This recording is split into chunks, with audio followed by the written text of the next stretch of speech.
Hello friend, स्वागत है आपका एक बार फिर से मेरे यूट्यूब चैनल कहानियों का सफ़र में। आज मैं आपके लिए एक नई कहानी लेकर आई हूँ। उससे पहले अगर आपने मेरे चैनल को सब्सक्राइब नहीं किया है तो प्लीज़ मेरे चैनल को सब्सक्राइब कीजिए, लाइक और शेयर कीजिए और साथ ही बेल बटन को प्रेस कीजिए ताकि मेरी आने वाली कहानी आप तक आसानी से पहुँच सके। तो चलिए फ्रेंड, शुरू करते हैं हम आज की नई कहानी। एक बार शिव ने अपने तेज को समुद्र में फेंक दिया। उससे एक महा तेजस्वी बालक ने जन्म लिया। यह बालक आगे चलकर जालंधर के नाम से पराक्रमी दैत्य राजा बना। इसकी राजधानी का नाम जालंधर नगरी था। दैत्यराज कालनेमी की कन्या वृंदा का विवाह जालंधर से हुआ। जालंधर महाराक्षस था। अपनी सत्ता के मद में चूर उसने माता लक्ष्मी को पाने की कामना से युद्ध किया, परंतु समुद्र से ही उत्पन्न होने के कारण माता लक्ष्मी ने उसे अपने भाई के रूप में स्वीकार किया। वहां से पराजित होकर वह देवी पार्वती को पाने की लालसा से कैलाश पर्वत पर गया। भगवान देवादिदेव शिव का ही रूप धरकर माता पार्वती के समीप गया, परंतु माँ ने अपने योग बल से उसे तुरंत पहचान लिया तथा वहां से अंतर्ध्यान हो गई। देवी पार्वती ने क्रुद्ध होकर सारा वृतांत भगवान विष्णु को सुनाया। जालंधर की पत्नी वृंदा अत्यंत पतिव्रता स्त्री थी। उसी के पतिव्रत धर्म की शक्ति से जालंधर न तो मारा जाता था और न ही पराजित होता था।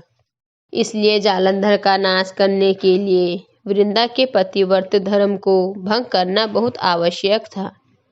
इसी कारण भगवान विष्णु ऋषि का वेश धारण कर वन में जा पहुंचे, जहां वृंदा अकेली भ्रमण कर रही थी। भगवान के साथ दो मायावी राक्षस भी थे, जिन्हें देखकर वृंदा भयभीत हो गई। ऋषि ने वृंदा के सामने पल में दोनों को भस्म कर दिया। उनकी शक्ति देखकर वृंदा ने कैलाश पर्वत पर महादेव के साथ युद्ध कर रहे अपने पति जालंधर के बारे में पूछा। ऋषि ने अपने माया जाल से दो वानर प्रकट किए। एक वानर के हाथ में जालंधर का सिर था तथा दूसरे के हाथ में धड़। अपने पति की यह दशा देखकर वृंदा मूर्छित होकर गिर पड़ी। होश में आने पर उन्होंने ऋषि रूपी भगवान से विनती की कि वह उसके पति को जीवित करें। भगवान ने अपनी माया से पुनः जालंधर का सिर धड़ से जोड़ दिया, परंतु स्वयं भी वह उसी शरीर में प्रवेश कर गए। वृंदा को इस छल का तनिक भी आभास न हुआ। जालंधर बने भगवान के साथ वृंदा पतिव्रता का व्यवहार करने लगी, जिससे उसका सतीत्व भंग हो गया। ऐसा होते ही वृंदा का पति जालंधर युद्ध में हार गया। इस सारी लीला का जब वृंदा को पता चला तो उसने क्रुद्ध होकर भगवान विष्णु को हृदयहीन शिला होने का श्राप दे दिया। अपने भक्त के श्राप को भगवान विष्णु ने स्वीकार किया और शालिग्राम पत्थर बन गए। सृष्टि के पालनकर्ता के पत्थर बन जाने से ब्रह्मांड में असंतुलन की स्थिति हो गई। यह देखकर सभी देवी देवताओं ने वृंदा से प्रार्थना की कि वह भगवान विष्णु को श्राप मुक्त कर दें। वृंदा ने भगवान विष्णु को श्राप मुक्त कर स्वयं आत्मदाह कर लिया। जहाँ वृंदा भस्म हुई वहाँ तुलसी का पौधा उगा। भगवान विष्णु ने वृंदा से कहा, हे वृंदा, तुम अपने सतीत्व के कारण मुझे लक्ष्मी से भी अधिक प्रिय हो गई हो। अब तुम तुलसी के रूप में सदा मेरे साथ रहोगी।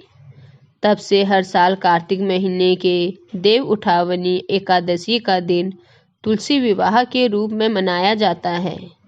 जो मनुष्य मेरे शालिग्राम रूप के साथ तुलसी का विवाह करेगा, उसे इस लोक और परलोक में विपुल यश प्राप्त होगा। उसी दैत्य जालंधर की यह भूमि जालंधर नाम से विख्यात है। सती वृंदा का मंदिर मोहल्ला कोट किशनचंद में स्थित है। कहते हैं कि इस स्थान पर एक प्राचीन गुफा भी थी जो सीधी हरिद्वार तक जाती थी। सच्चे मन से 40 दिन तक सती वृंदा देवी के मंदिर में पूजा करने से सभी मनोरथ पूर्ण होते हैं।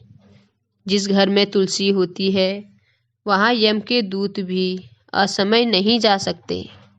मृत्यु के समय जिसके प्राण मंजरी रहित तुलसी और गंगा जल मुख में रखकर निकल जाते हैं, वह पापों से मुक्त होकर वैकुंठ धाम को प्राप्त होता है।